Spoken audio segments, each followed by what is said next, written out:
16 March 2025 સાલિસાનો બીજો દિતવાર સંત looks પ્રમાણે પવિત્ર હંદેહો અધ્યાય 9 વસન 8 હિલીન 300 તક।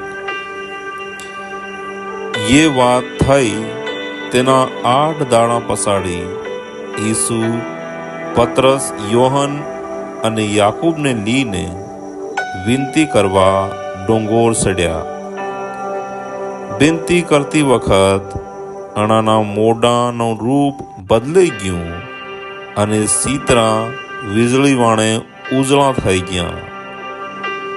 અપસુકમાં બે આદમી તેના હાથે વાતે કરતા નજરે પડ્યા। તી હતા મૂસા અને એલિયાસ।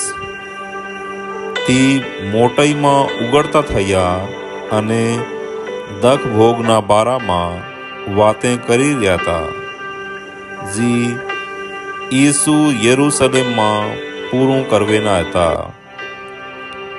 પતરસ અને તેનાના હાથવાળાને ઊંઘાવું આવવા લાગ્યું, પણ એનાએ જાગતા રહીને ઈસુનો પ્રતાપ બાળ્યો અને પેલા બે આદમી ઈસુની હાથે ઊભા હતા।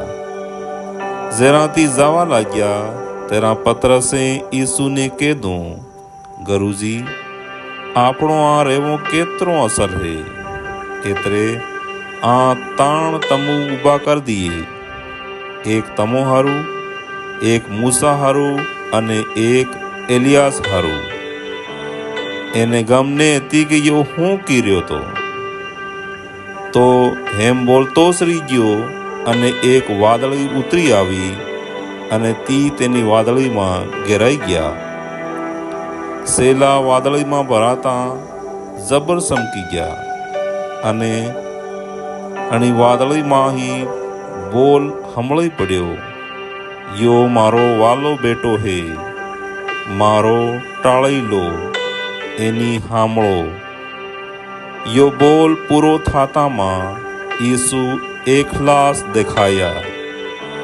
સેલાએ ये વાત સાની રાખી અને એનાએ જો બાળ્યું તો તેના બારામાં કઈ નાહી કઈ ને કીધું।